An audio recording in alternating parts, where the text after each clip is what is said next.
Hey there everyone, I'm here with Ragerbonsai, coach of the San Jose Sharpedos. How you going there? Oh, dude, I'm doing well, man. How are you? I'm doing great.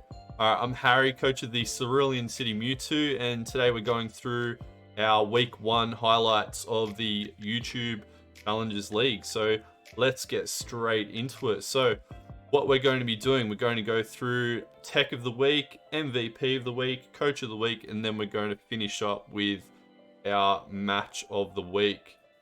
So we'll get into this. So before I start with this, what are your thoughts so far on joining the YCL? This is the 3rd season for us, but you're obviously joining in with your first. How are you finding it so far? Dude, honestly, the YCL has been a hell of a league so far, man. I've seen some really, really good battles, and it has a lot of really cool people. So I'm looking forward to playing a lot of them. And from the battles that I have played, a lot of them have been nail biters. So I don't think there's been any game that's been closer than a like 2-0 in either side for me personally. So this league's packed with tech and people just really utilizing like these Pokemon that they love, and that's what I love to see. You know what I mean? Because everyone's got their favorite budget Pokemon and favorite Pokemon that they like to run, in all the leagues that they could get. So it's just fun as an experience being on Wi-Fi now. Because I originally started draft maybe this year earlier in like January, so I started on Showdown. I can say the environment is definitely different between Showdown. Really, really happy to be here, man. Tons of That's fun. good. 100% agree. Like, no Pokemon goes to waste in this league, and that's what I love. And if you look at some coaches who, are 5-0 compared to others that are 0-5, the skill gap, isn't as big as you'd think it is. A lot of these games are really, really close, and like you said, nail biters in almost every match. Yeah, true. And I feel games can go either way, and they're so tightly played until one play can cost like the tide of a game, and Yep. that's just how it goes sometimes. You know what I mean? It's the game we play, and love it or hate it, but this game it can swing in one direction really, really soon. So most players have to play very, very tight, know what their end games are, and what their win cons are, and a lot of these people have been playing into success. So it's been real fun to not only watch but also to be right there and be bound alongside these people. Right on. All right, let's get into this. Like we said, nothing going to waste. Lots of cool tech going on. So let's start off with Tech of the Week. So we went with Aegislash. So the Trash Town Thievals, coached by Bishmi, nicknamed Oh, Brawn. He brought the Culber Berry, knowing that I think he prepped it for a Harlucha, knowing that it would probably bring a Dark type move. He went mm, a lot faster than you'd expect. We were actually speaking before doing this video because Ragerbonsai had just drafted Aegislash in another league, just talking about how a lot of coaches like using it for its slow toxic King Shield sets, but you can really catch players off guard running multiple sets, obviously with that really high attack and special attack set. It's got a lot of options, and Bishmi used this really well in week 1. So let's see how that played out. So it does come in on a double kill. I believe it was from a Flare Blitz from Reboot, where Reboot also died. So both coaches had a free switch in.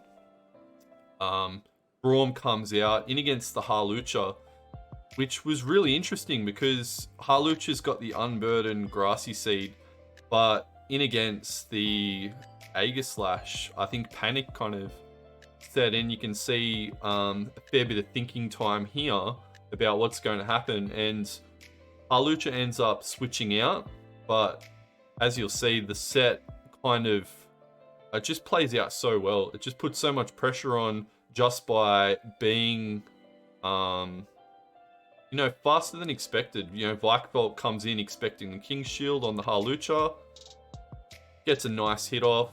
The Vikavolt stays in. Aegislash actually outspeeds it and gets a kill right off the bat.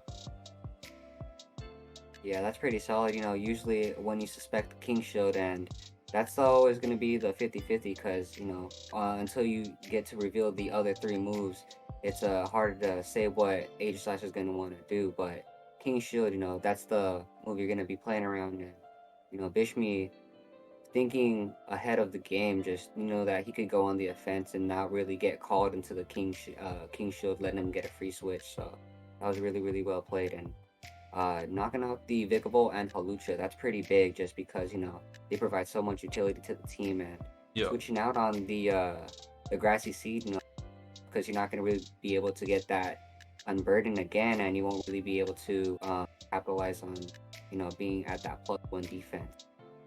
Yeah, and I think that ended up being quite important, losing that Grassy Seed, and then obviously with the combination of Shadow Claw and Shadow Sneak, eating up that Throat Chop with the Culber Berry, it just played out really nicely. So, he almost takes out Vikavolt for free there, plus takes out the Grassy Seed.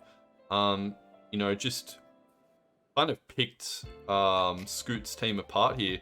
Obviously, you can see in this sequence here, the Aegis Slash is fishing for a crit, which does have a higher chance with that Shadow Claw, but Klefki's spamming those Iron Defenses, and you might say that they're wasted turns, but what he was doing there was just getting it down to range, got it under half health, meaning that even though Klefki was at +6 defense, he could just bring in the Kyurem, and he still had the Ditto to copy those stats as well and take it out. He does bring it in again at the end of the game, so once that's kind of played out, he's able to bring Aegis Slash in again and just finish off Victini with a Shadow Sneak. So that's why I went with Tech of the Week. It was also quite possibly MVP of the round, but I don't think there was anything outrageous in that that first week for Tech. I think most people, when they draft their team, don't really know their opponents, probably a little bit less likely to try out anything too crazy. But I thought that Aegis Slash was probably the surprise of the round, and I think what eventually got the MVP of the round, probably no surprise to anyone here. So for anyone who's seen, let's get rid of this. For anyone who's seen seasons 1 and seasons 2 of the YCL,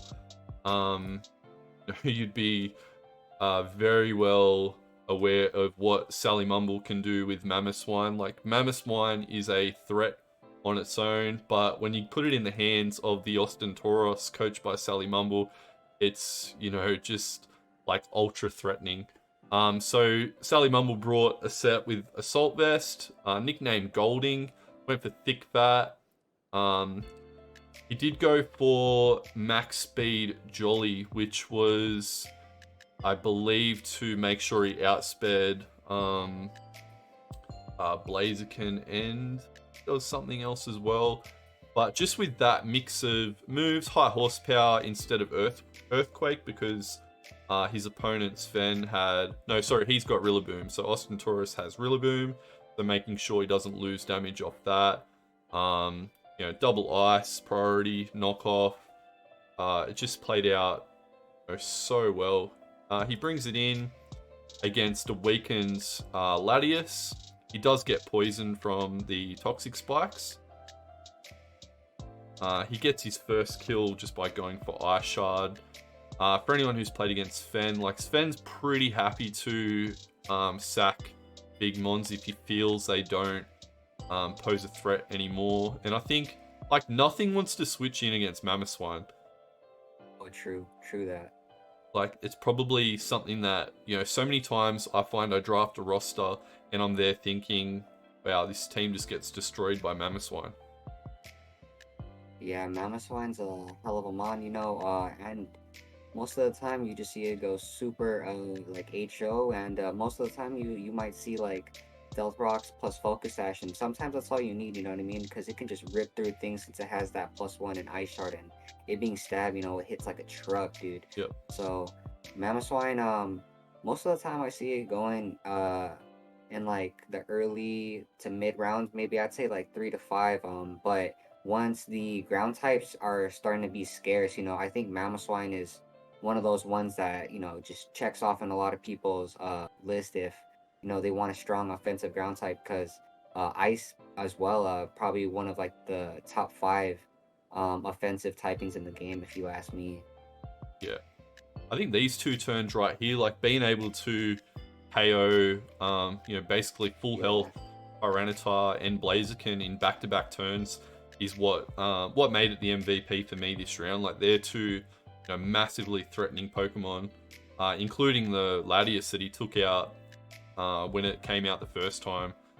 Like, that just steals the games, 10 times out of 10. Like, if you can take out 3 of those by just clicking attacks, you're doing pretty well. Yeah, yeah, definitely. I feel like sometimes when you're on the clock because of things like toxic, sometimes they might not even get the badly poisoned with the 2 stacks, but you're in there, you're faster, and you could click buttons. Sometimes that's all you gotta do, you know what I mean? And once you've eliminated all the things that can switch into a mon like Mamoswine, which you said, there's not really that many, Yeah. it can just run rampant, and sometimes that's just what you see. So it just sucks when you're on the opposite end of that, Mamoswine sweep. So yeah, I like it though. I love it. Yeah, I mean, most people, grass is usually a really good switch into most ground attacks, but then, you're taking not just an ice move, but he's got Ice Shard there as well for priority. So even if you're faster, it just makes it, especially in draft, we play with 11 Pokemon on our rosters. There's only so many answers you can really have to that. Like, yeah, it just makes it really difficult. Yeah, yeah, true that. Also wanted to say, I did notice that he had the high horsepower. So like you said, he had the Rillaboom man. Yep. That was really, really good. So that way he didn't nerf the damage coming out of his ground type stabs. So that's why I just, ran through teams, and that was really, really well built on his part. So Yeah, and for those of you that weren't aware, so that game there was Sally Mumble against Sven. So that was Season 1 champion against Season 2 champion. So Mamoswine pulling through with 4 kills in that one's obviously, yeah, obviously going to earn it a lot of clout. All yeah, right, that's so big.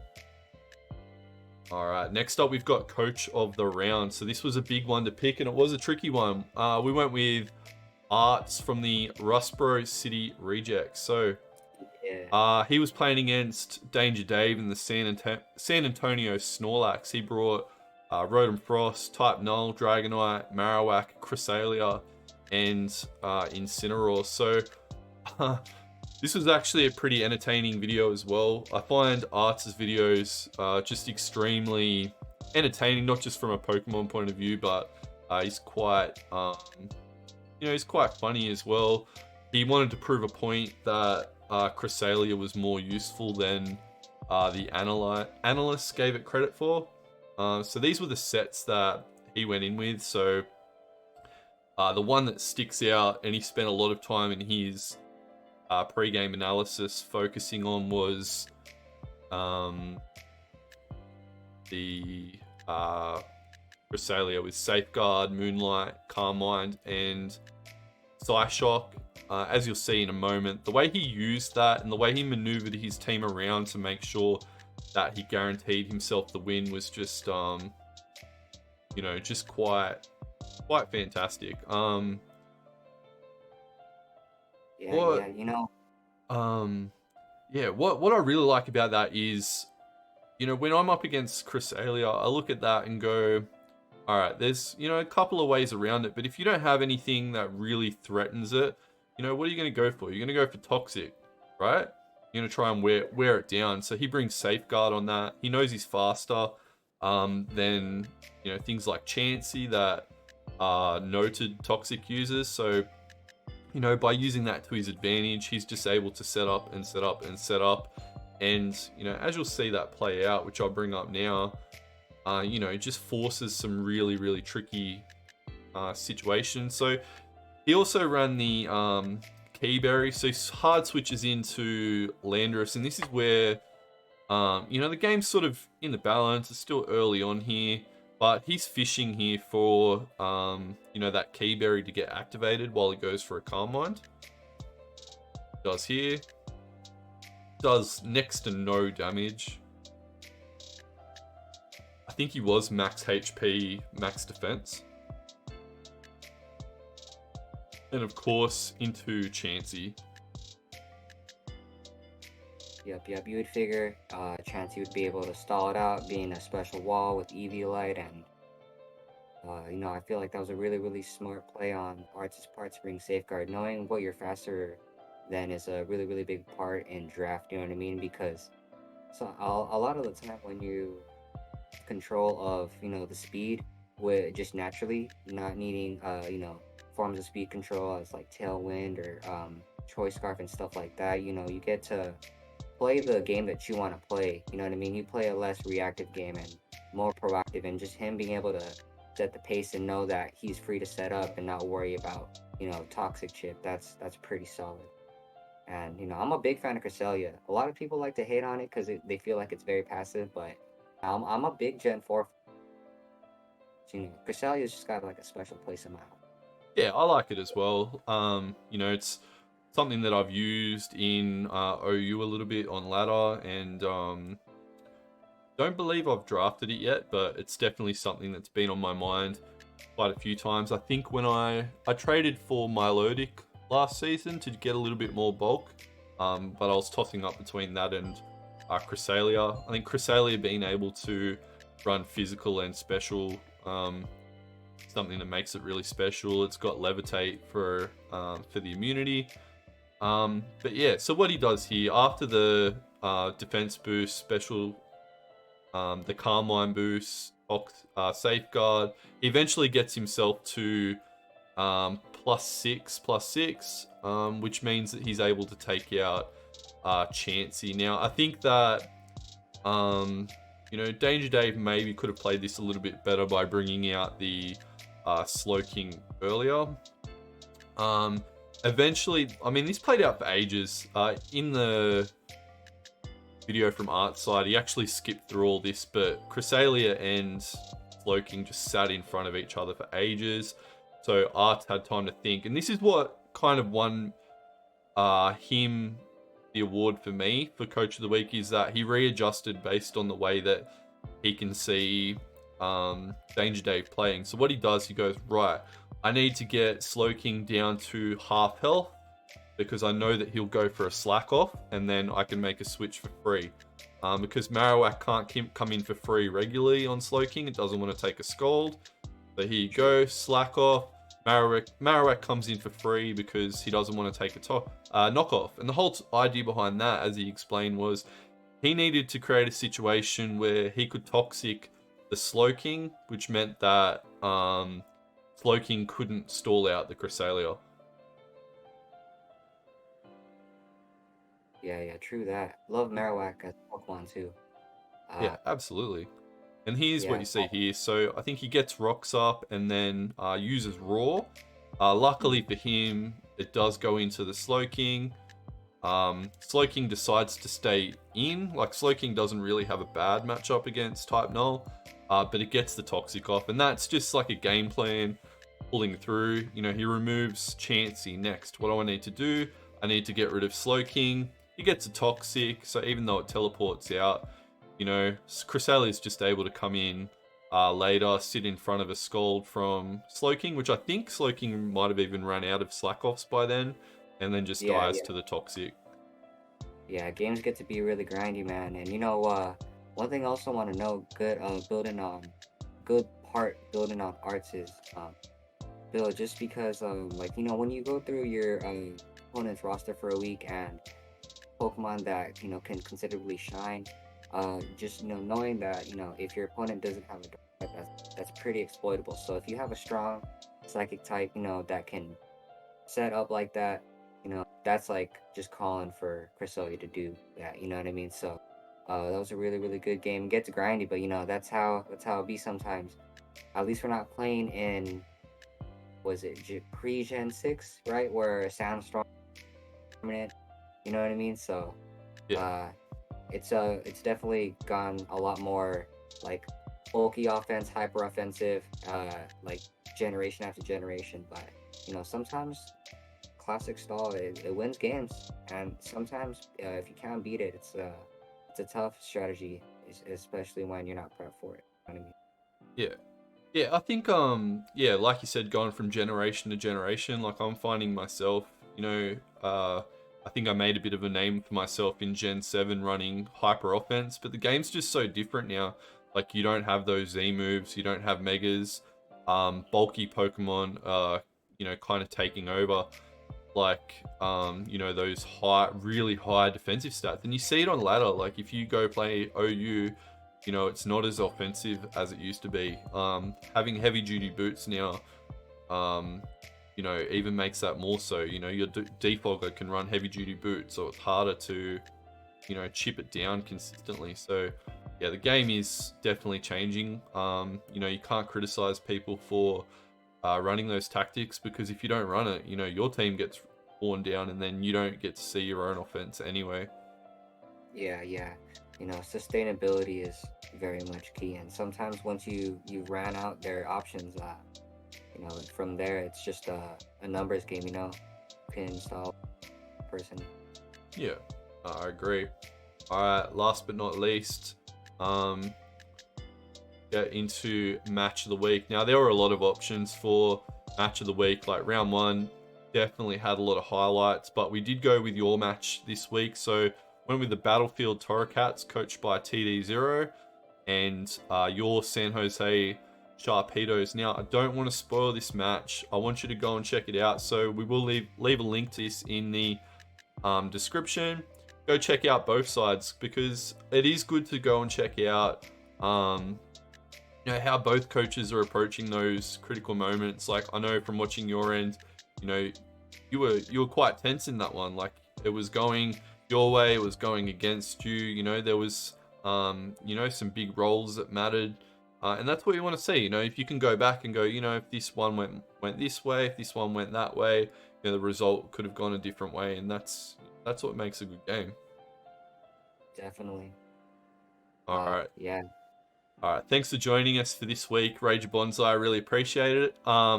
These will just be really quick videos. I'll just be getting out different coaches every week to have a good chat. It's good to get some highlights. It really spotlights how much effort these coaches are putting in. I believe that everyone's playing at a really high level. They've drafted some really good teams. Some trades that have been going on as well to add to that. So yeah, it's going to be a really enjoyable season. I've got no idea. If you look at the ladder, there's some real surprises. Definitely some players that are sitting lower than expected. But you look at the coaches above them, and they're just playing really well. They're clinching those wins. So yeah, it's a good one. Oh yeah, no, this season has been tons and tons of fun, and I'm excited. That's what's really fun about draft leagues, being able to play the draft pool, the waiver wire, you'd say. You know what I mean? Because sometimes you go into your season and a couple weeks you feel like a mon that you wanted to use just doesn't work out for you, and you see that there's a better option, and just being able to test things and see what works out and what doesn't work, and just being able to just fully craft like a perfect team by the end of the season is one of my favorite parts about draft league. Yeah, absolutely. All right, thank you very much. I'll see everyone next week. Yeah.